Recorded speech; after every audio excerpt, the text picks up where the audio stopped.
de tantos amores que eu nunca esqueci. Límpida passa no peito essa seiva, verdade que me une a você. Livre de toda maldade, essa tal de amizade pra mim é raiz, que deixa marcas no solo, é a beleza de um colo, do ombro do sim. Necessidade da terra, presença,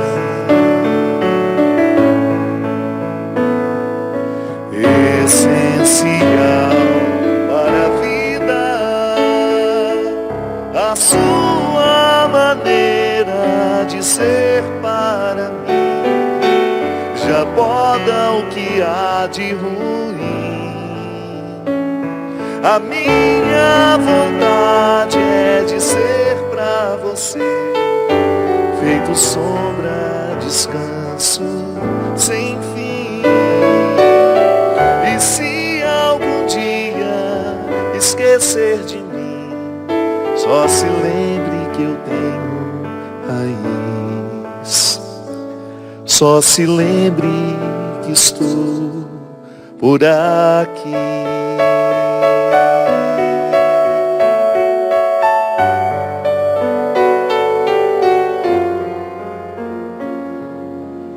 Necessidade da terra, presença,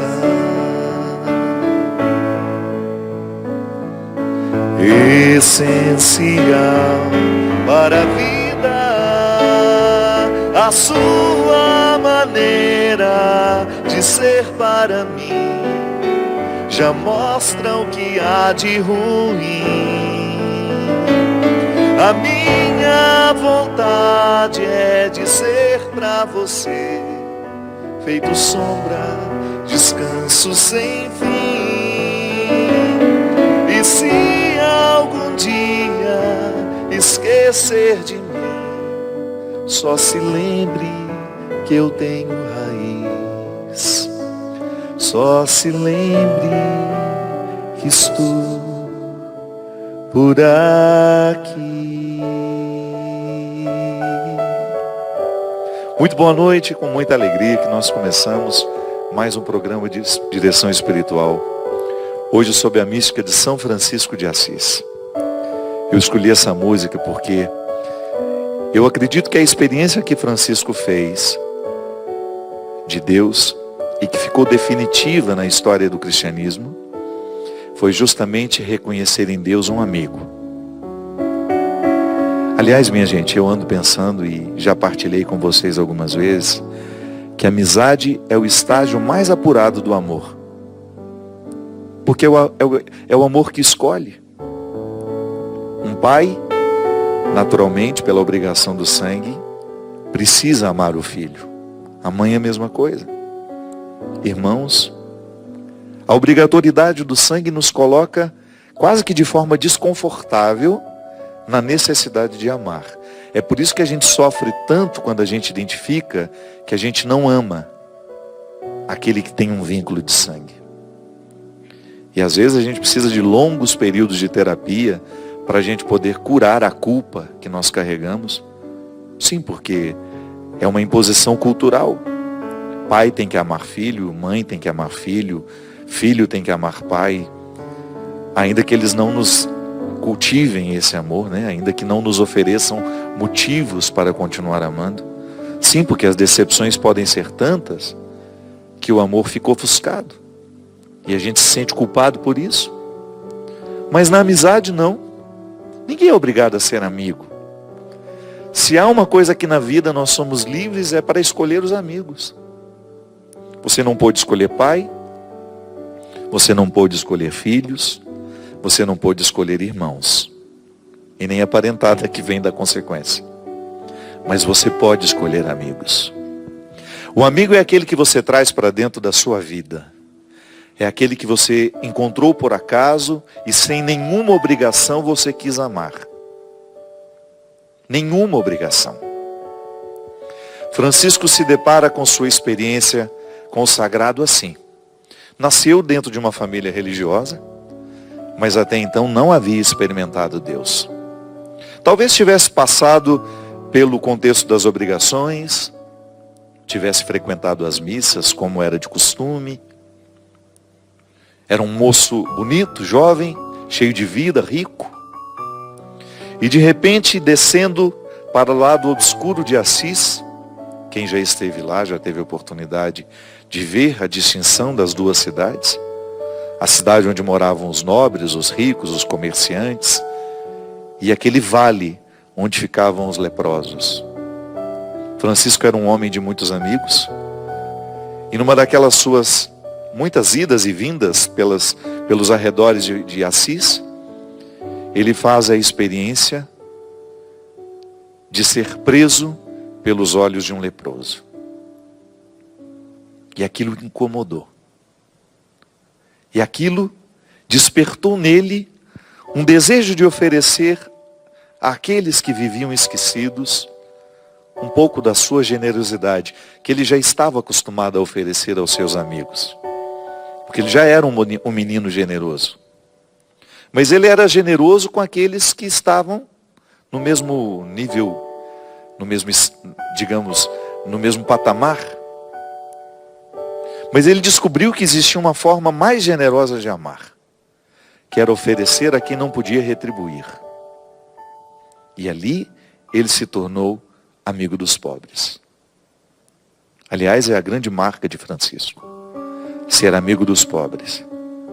E pobre, olha que maravilha, não se limita ao ser humano, não. O pobre é todo aquele que está indefeso. É aquele ser vivo que está indefeso. Ele estende esse amor a todas as criaturas.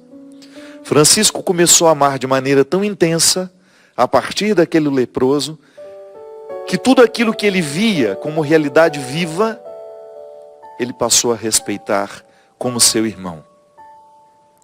E então começou a chamar o vento de irmão, o sol, a lua de irmã. Começou a identificar que Deus está presente nas águas daquele rio, que Deus está presente no mar, que o mar é seu irmão, que o rio é seu irmão. Francisco inaugura na igreja a teologia da ecologia, uma forma de perceber Deus nas realidades criadas. Sabe, uma conversão por completo? Todas as dimensões da sua vida foram passadas no crivo dessa amizade com Deus. Ao identificar em Deus um amigo, Francisco se torna irmão de todas as realidades.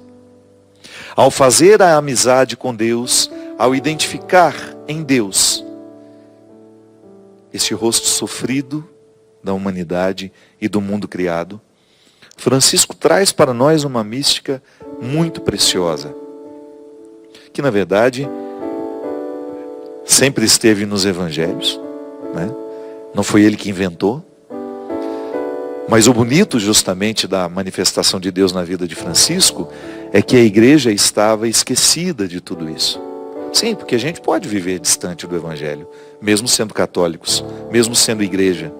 Há períodos sombrios em que a igreja se volta muito para o poder e esquece do seu carisma. Naquele momento, Francisco faz uma verdadeira revolução. Poderíamos dizer uma reforma. Tanto é que quando ele se sente motivado nas suas experiências místicas, Deus diz para ele que ele deveria reformar a igreja. E ele não sabia que a igreja a que Deus se referia naquela revelação era a instituição. Mas ele, num primeiro momento, entende que a igreja que Deus quer que ele reforme é a capelinha de Santa Maria. E ele, junto com seus amigos, ele vai, rodeado dos seus primeiros discípulos, que já ficaram convertidos em ver a sua conversão. Porque essa é a maravilha, né, da vida virtuosa. Ela contagia, ela contamina os que estão ao redor. Então aqueles amigos ricos que presenciaram e viveram ao lado de Francisco o seu despojamento, quiseram se despojar também. E grandes santos nasceram dessa experiência de Francisco. O próprio Santo Antônio, Santa Clara. Homens e mulheres que foram vendo de perto que Deus mudou a vida de Francisco para melhor. Que aquele menino que já era generoso tornou-se ainda mais. E aquele menino que era rico aprendeu que ele possuía uma riqueza superior àquela que os pais ofereciam a ele. Que é a riqueza que vem morar nos olhos da gente quando nós de fato nos convertemos ao Evangelho. Mudando a maneira como ele olhava para o mundo.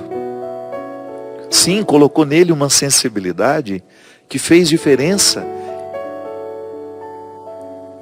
e que marca a história do cristianismo até hoje. Eu lamento que durante muito tempo os ensinamentos de Francisco tenham ficado esquecidos pelos próprios franciscanos. Sim, é possível que eu seja um franciscano e que já esteja longe do carisma de Francisco. É possível que eu seja um cristão hoje e esteja distante dos motivos de Cristo. Francisco, um homem que começou a entender que a experiência cristã tem que mudar a nossa relação com tudo e com todos, a começar pelo respeito que temos. Durante anos e anos e anos eu fui cristão, sem escutar no discurso dos padres que me evangelizaram que poluir um rio é pecado, que jogar um lixo no chão é pecado. Escutei muito sobre os pecados da sexualidade. Foi o que eu mais ouvi ao longo da minha vida. Um cristianismo que só falava de sexualidade, que foi reduzido em seus... Estou falando da minha experiência. Eu só escutava isso. Era a grande preocupação, orientar-nos para que nós tivéssemos uma vida sexual saudável. Tudo bem, ótimo. Mas a gente não pode privar o outro de compreender o cristianismo como uma proposta de vida que engloba todas as realidades. Hoje, existe um dado tristíssimo, quer ver? Que eu vou até dar para vocês aqui. Que eu fiquei sabendo na semana passada, assistindo um noticiário. Uma informação que falava justamente do crime que nós cometemos contra os nossos rios. Onde será que está? Enfim, eu não vou saber precisar a quantidade. Mas se eu não me engano, são toneladas e toneladas de lixo tóxico que a cidade de São Paulo deposita no rio Tietê todos os dias. Esse número que eu não tenho aqui agora, mas que eu ouvi, é assustador. Todos os dias, em nome do nosso progresso, só a cidade de São Paulo deposita nas águas do rio Tietê toneladas e toneladas de lixo tóxico. Quando eu ouvi aquela informação, eu que já tenho estado incomodado há muito tempo com essas questões ecológicas, porque é lamentável a maneira como nós tratamos a nossa casa, o mundo que nós vivemos. Eu vejo pelo rio, eu nasci na beira de um rio, onde eu nadava naquele rio quando eu era criança. Hoje quase nem água tem mais naquele rio. Hoje as nossas cidades enfrentam secas, tudo por causa do nosso desmatamento. Há pouco tempo o nosso presidente da República queria oferecer uma área preciosíssima para a exploração de minério. Quanto custa o nosso progresso? Nós desmatamos com a maior cara de pau. Essa secura agora, por exemplo, quantos incêndios provocados por nós? Eu vou só cortar essa árvore porque vai facilitar a minha construção. Sempre pensando nas nossas necessidades, nós nos esquecemos que o mundo precisa do nosso respeito, assim como a outra pessoa precisa. Meu Deus do céu. Mas nós não escutamos falar sobre isso. Não entrou na nossa catequese. Ninguém nos disse que o respeito às águas é tão sagrado quanto o respeito ao outro ser humano. Que todo ser vivo merece o nosso respeito. Trata-se de uma evolução. E Francisco viveu essa evolução por quê? Porque ele fez uma experiência profunda de amizade com o Senhor. Deus não converteu apenas uma parte do coração de Francisco. Como nós muitas vezes insistimos em levar a nossa vida de conversão. Converteu apenas uma parte da nossa vida. Não, converteu aqui, o filtro que vai nos olhos. Eu não posso pensar que Deus me converteu somente para ter uma sexualidade saudável. Não. Eu tenho que pensar na conversão da minha sexualidade, eu tenho que pensar na conversão do meu caráter, da maneira como eu trato as pessoas que trabalham comigo. Eu tenho que pensar a maneira como eu trato a natureza. Eu sou cristão, mas despejo na pia da minha casa, diariamente, o óleo sujo que nós usamos para fazer as nossas frituras, para cozinhar as nossas comidas. Jogamos pelo ralo. Aquilo que vai intoxicar as nossas águas, as nossas terras. Fazemos os nossos poços artesianos sem nenhum controle. Poluímos os nossos solos. Produzimos alimentos com quilos e quilos de agrotóxicos que vão morar definitivamente na nossa terra. Jogamos plástico por todos os lugares, jogamos os nossos plásticos nos nossos mares, poluímos as nossas praias. E isso não nos incomoda. Não entra na dimensão da nossa conversão. Por quê? Porque a nossa conversão ela foi em partes. Não. A conversão de Francisco é total. Ela modifica a maneira como aquele homem olhava para o mundo. E ele faz, volto a dizer, ele não inventou isso. Ele faz a experiência que está em João capítulo 15, versículo 1 em diante. O Evangelho diz assim: Eu sou a videira verdadeira e meu Pai é o agricultor. Todo ramo que não dá fruto em mim, ele corta. E todo ramo que dá fruto, ele limpa para que dê mais fruto ainda. Vós já estáis limpos por causa da palavra que vos falei. Permanecei em mim, e eu permanecerei em vós. Como o ramo não pode dar fruto por si mesmo, se não permanecer na videira, assim também vós não podereis dar fruto, se não permanecerdes em mim. Eu sou a videira, e vós os ramos. Aquele que permanece em mim, como eu nele, esse dá muito fruto, pois sem mim nada podeis fazer. Quem não permanecer em mim será lançado fora como um ramo e secará. Tais ramos são apanhados, lançados ao fogo e queimados. Se permanecerdes em mim e minhas palavras permanecerem em vós, pedi o que quiserdes e vos será dado. Nisto meu Pai é glorificado, que deis muito fruto e vos torneis meus discípulos. A experiência de amizade que Francisco fez foi justamente a partir do verbo permanecer. Não existe amizade ou aprofundamento da amizade sem o verbo permanecer. Que é justamente aquela oportunidade que nós temos de entrar na intimidade uns dos outros. E não banalize a palavra intimidade. Intimidade não é ter aquela amizadezinha virtual, não, que fala de vez em quando por ali. Não, intimidade é você ter dentro da sua casa, dentro da sua vida. É aquela pessoa com quem você fala regularmente. É aquela pessoa que conhece o contexto da sua vida. Quais são as batalhas que você enfrenta. Pessoas que você divide de fato a vida. Com quem você de fato divide a vida? São aqueles que permanecem. A experiência de permanecer é que fortalece o vínculo. Eu estava dizendo antes, né, que não adianta ser pai, não adianta ser mãe, não adianta ser irmão, porque esse amor por obrigação, ele não sobrevive, não. Ele pode até ficar como um rótulo sem ter repercussões dentro de nós. Por quê? O que faz a gente amar é o verbo permanecer.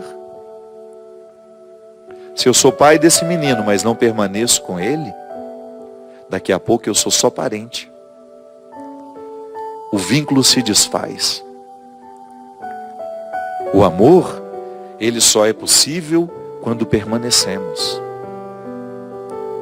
O amor só é possível quando nós conjugamos diariamente, sem cessar, a experiência da intimidade que o verbo permanecer nos permite.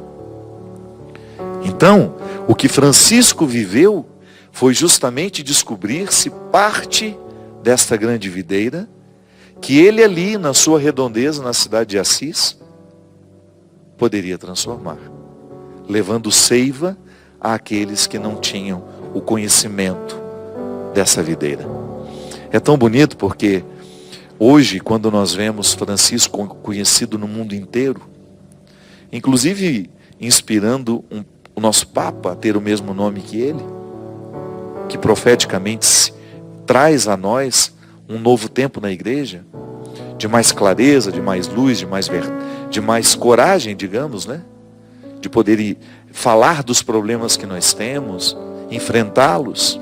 O Papa Francisco tem tem cumprido uma missão muito bonita, desafiadora, de colocar o dedo nas feridas da igreja que sofre, em nós, em mim e você. Hoje esse Francisco é conhecido mundialmente. O santo que hoje nós celebramos é conhecido mundialmente. Inspira muitas pessoas, até quem não é cristão, tem uma admiração pela vida de Francisco. Mas naquela época, ele começou contagiando a cidade de Assis. Ao mudar a regra de que nobres não deveriam descer ao vale dos leprosos. Mas lá estavam as pessoas de quem Francisco queria ficar amigo. Ficar amigo permanecendo com elas. Ele não ia só de vez em quando lá. Ele resolveu permanecer com essas pessoas. Não só sabendo o nome, mas conhecendo a história, ajudando a curar as feridas, sendo verdadeiramente amigo, escolhendo aquelas pessoas. Volto a dizer, a amizade é o amor que escolhe.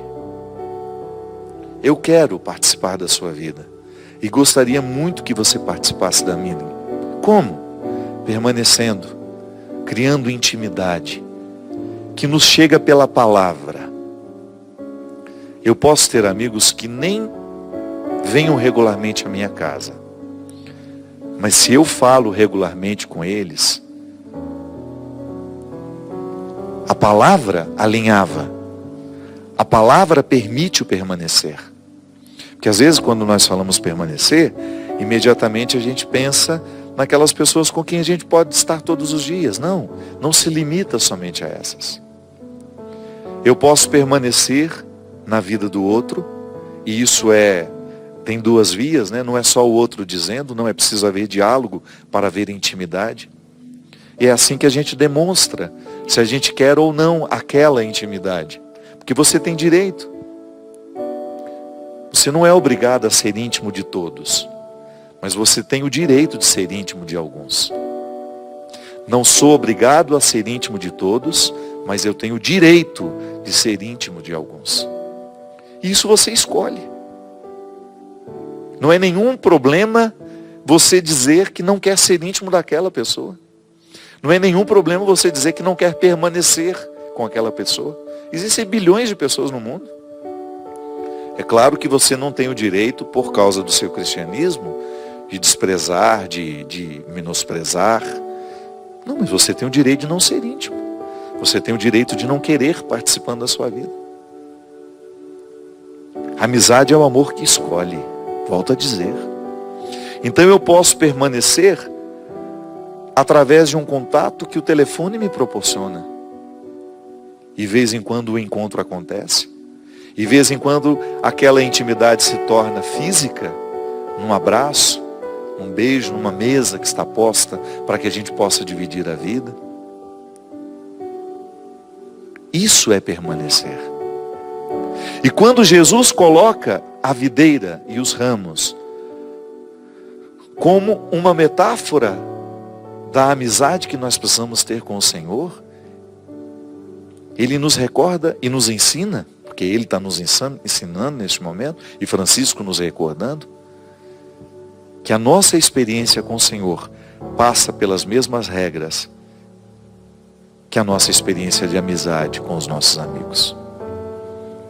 Não é possível ser íntimo de quem você não permanece. Com quem você não permanece. Sim, é aqui, no contato diário com este Jesus que me revela quem é o Pai. Porque isso é tão bonito no cristianismo, né? Uma forma que você tem de conhecer a Deus é conhecendo o coração do seu Filho Jesus. Por quê? Porque é a linguagem que nós entendemos. Ao encarnar o Verbo, Ele vem justamente para traduzir a linguagem, para falar a língua que nós entendemos, para falar de realidades que nós compreendemos. Foi o que Jesus fez. Traduziu quem era o coração do Pai, como era o coração do Pai, a partir de histórias que as pessoas podiam compreender. Quanto mais eu mergulho no mistério deste Cristo, conhecendo-o, e permitindo que os ensinamentos de Jesus vá moldando o meu caráter e as minhas escolhas, muito mais eu me torno amigo. Muito mais eu posso permanecer e produzir frutos. Sim, Francisco produziu frutos para a sua época, e o seu modelo de vida foi tão intenso, tão verdadeiro, que continua produzindo frutos nos dias de hoje. Francisco continua sendo um sinal de santidade para nós. Mas eu agora preciso assumir o meu papel. Você agora precisa assumir o seu. Compreendendo que nós hoje temos a oportunidade de fazer a revolução que o mundo precisa. De levar este Deus amigo a todos aqueles que estiverem pelo nosso caminho. E sobretudo desfrutando dos benefícios de ter essa amizade com o Senhor. Nós vamos para um rápido intervalo e a gente volta já já com o programa Direção Espiritual.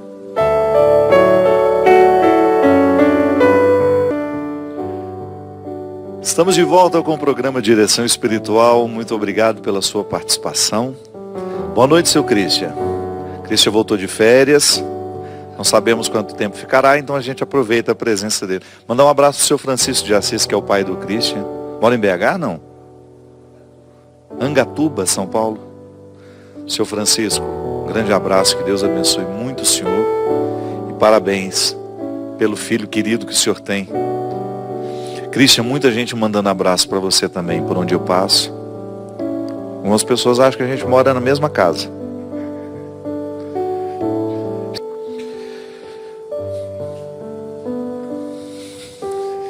Queria também agradecer a todas as pessoas que estão ajudando a Canção Nova nesse tempo difícil.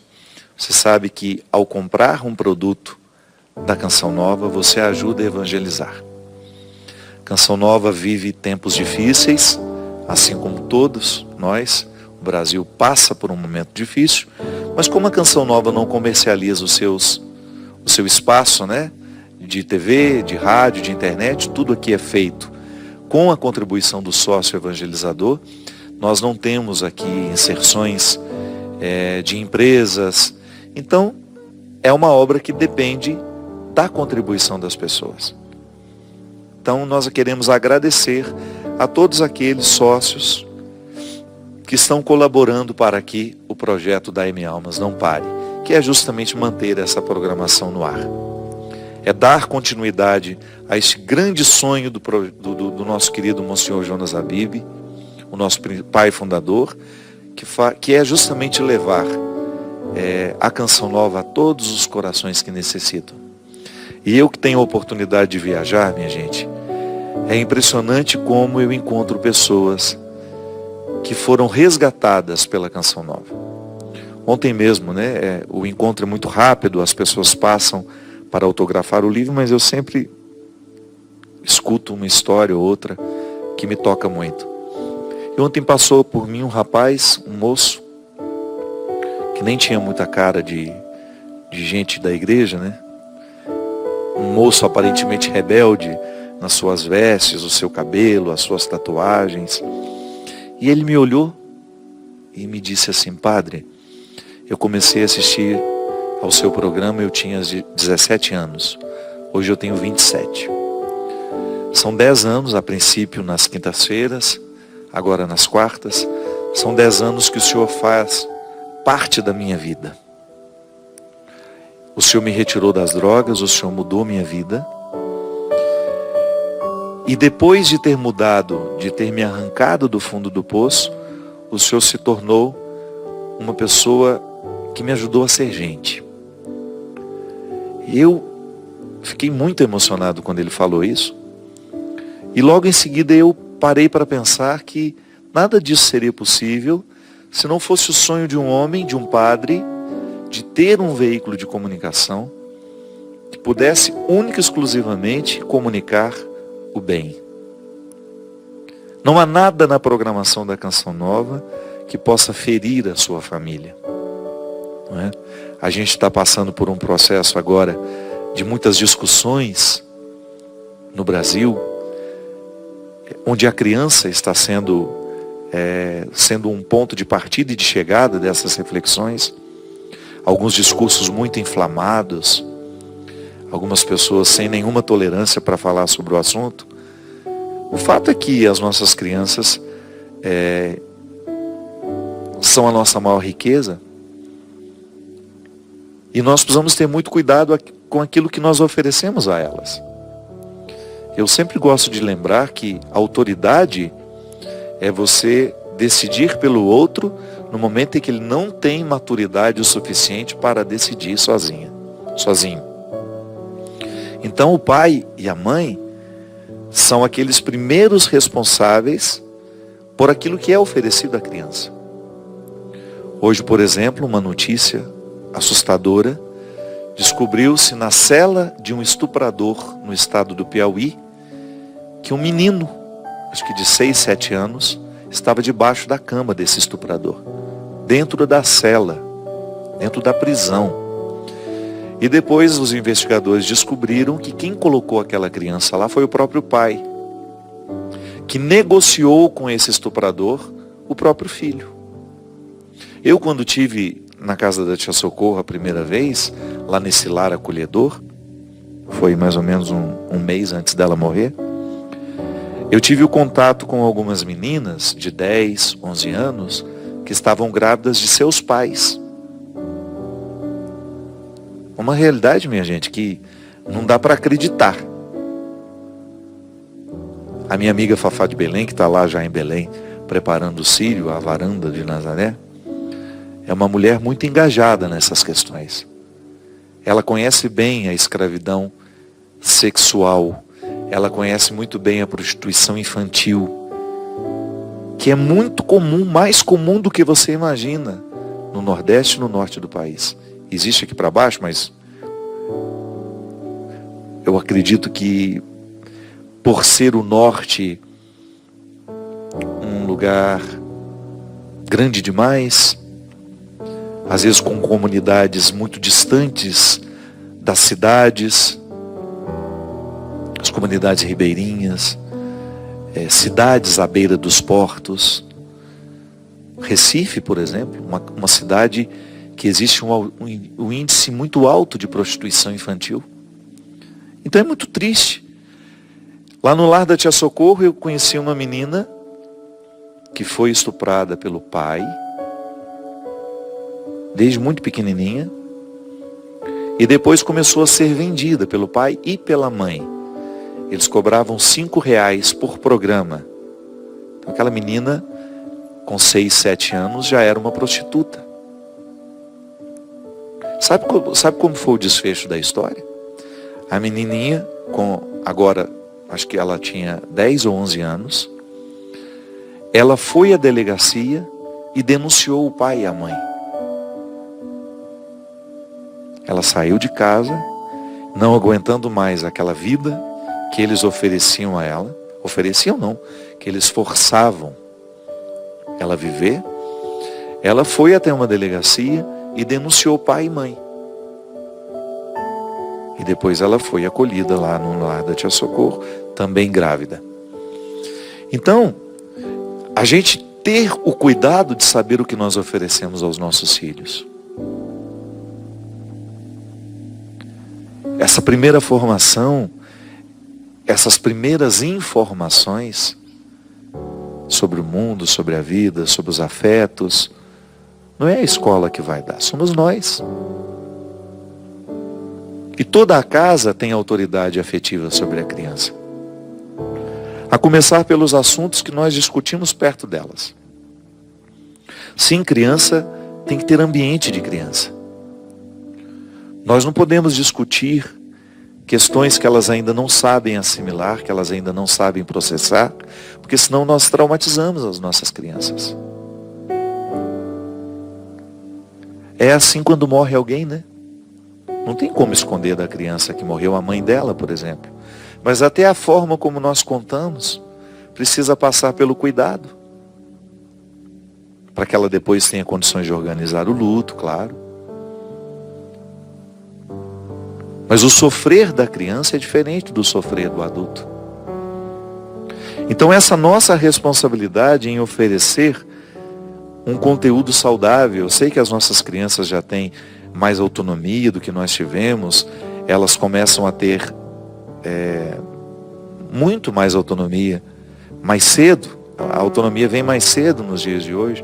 Você já vê crianças manipulando celulares, manuseando, né, meios de comunicação. E nem sempre existe um cuidado de saber o que essa criança está vendo. Hoje, por exemplo, a pedofilia. Pedofilia, eu não sei as estatísticas, mas eu creio que a maioria dos casos acontece e começa através da internet.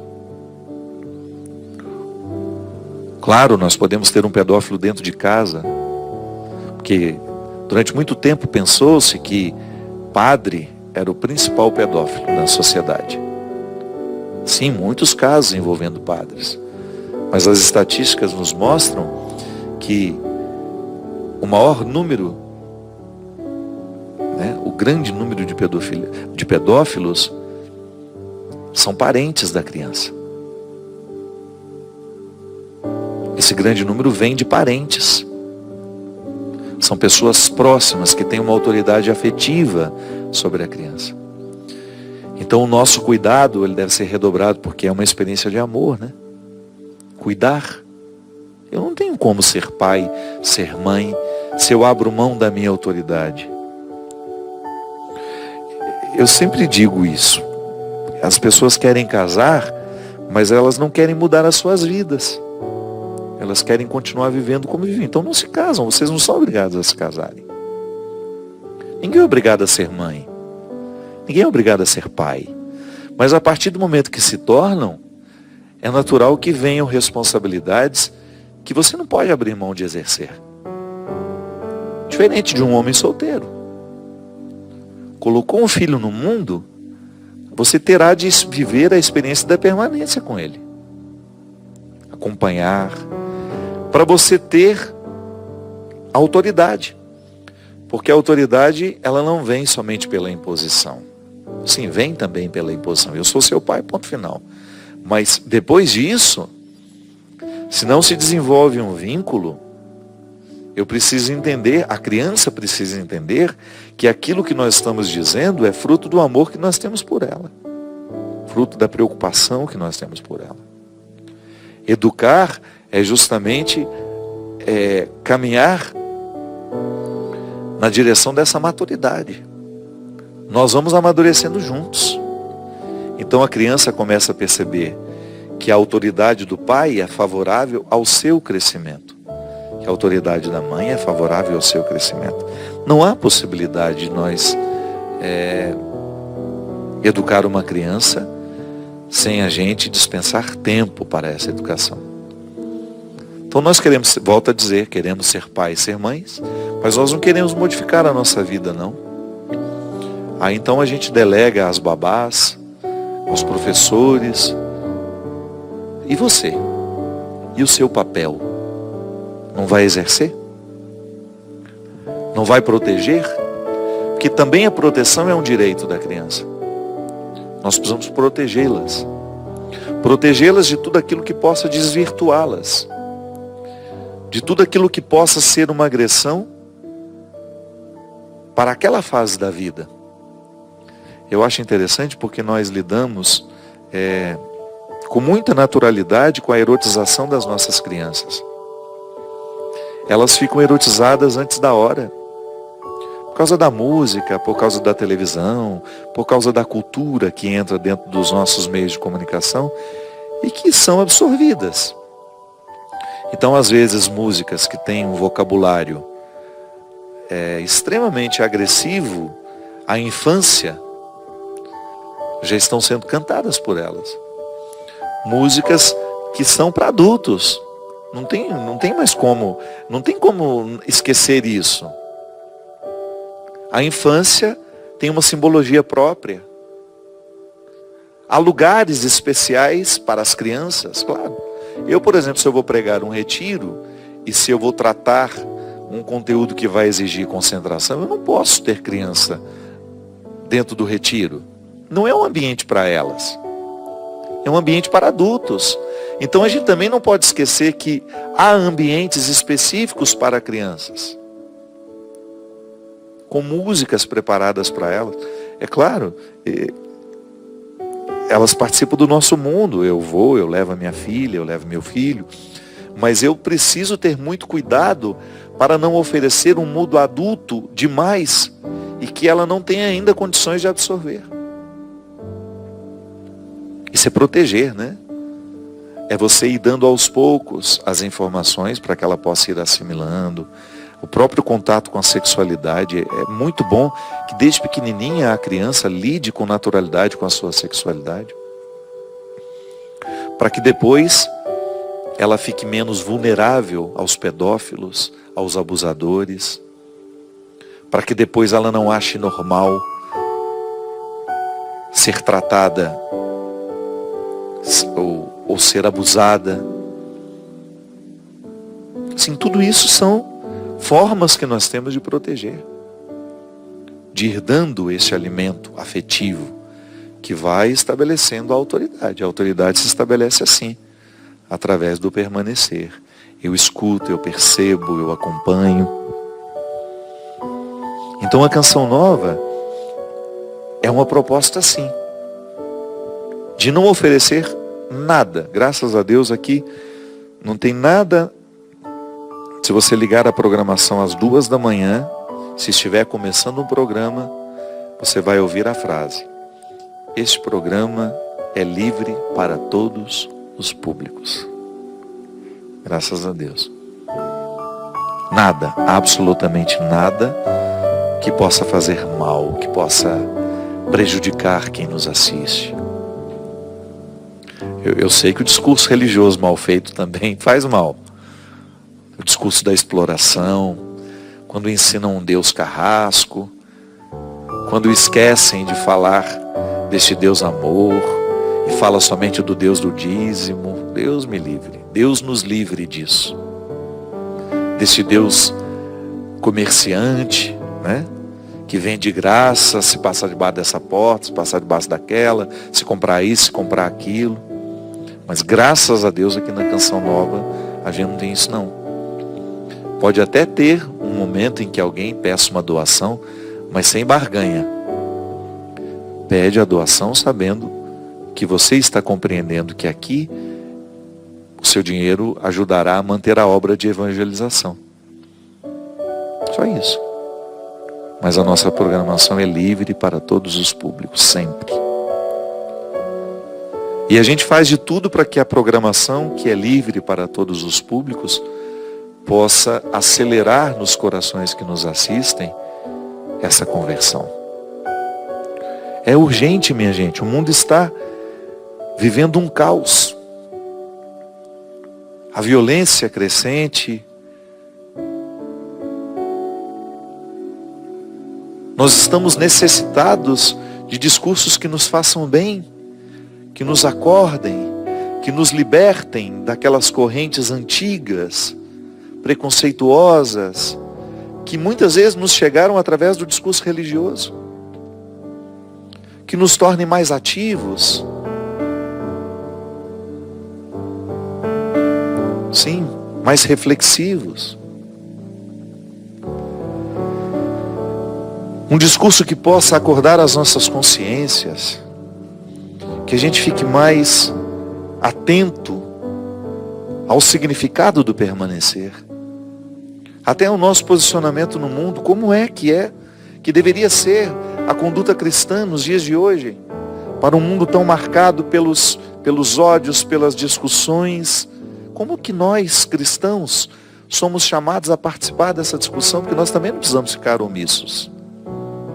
Mas nós podemos, há uma forma cristã de participar de tudo isso, sem chamar de canalha, sem chamar o outro, sem julgar o outro no contexto do menosprezo, como se eu fosse melhor por pensar diferente. Não, é meu irmão que está errando, mas é meu irmão.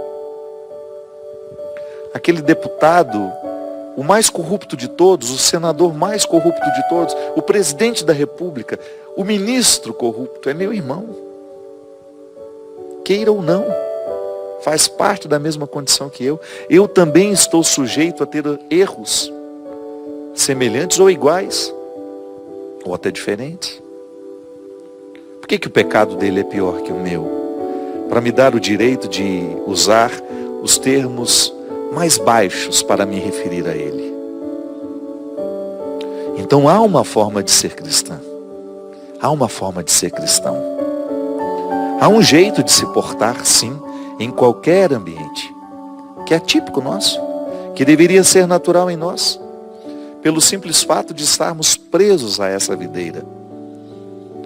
Quais são os frutos que nós produzimos por estar nele? E é isso que o mundo observa. É isso que o mundo presta atenção. Para saber se os frutos que nós estamos produzindo são coerentes com este Deus que nós anunciamos. Sim, a nossa programação é livre para todos os públicos. E nós queremos que todos estes que nos assistem, possam poder recolher alguma coisa de bom aqui. Porque nós estamos todos muito sedentos. Ontem, vendo aquele auditório repleto, escutando tanto o professor Karnal, como também me escutando, eu via aqueles olhares atentos. Aqui nos nossos acampamentos na Canção Nova, me impressiona. 100.000 pessoas ali dentro. Aquele silêncio quando a pregação está acontecendo. Aquela sede de encontrar uma palavra que possa ajudar a viver.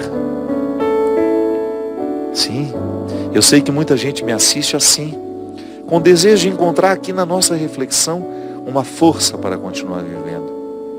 Porque isso nós precisamos. Não há ninguém que não esteja necessitado de uma palavra que ajude a viver, de uma palavra que ajude a permanecer, de uma palavra que ajude a dar conta da vida. É isso, minha gente.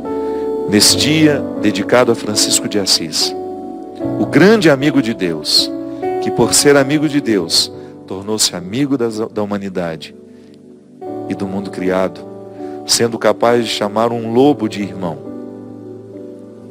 Motivados por essa espiritualidade, nós queremos pedir a Deus a mesma graça, que nos dê um coração irmão, um coração amigo, um coração que saiba cultivar a intimidade e a crescer com ela. Derrame sobre nós a bênção e a proteção do céu, hoje, com a intercessão de Francisco de Assis, sobre todos nós, o Deus Todo-Poderoso, que é Pai, Filho e Espírito Santo. Amém. Até a semana que vem, se Deus quiser. Muito obrigado pela sua companhia.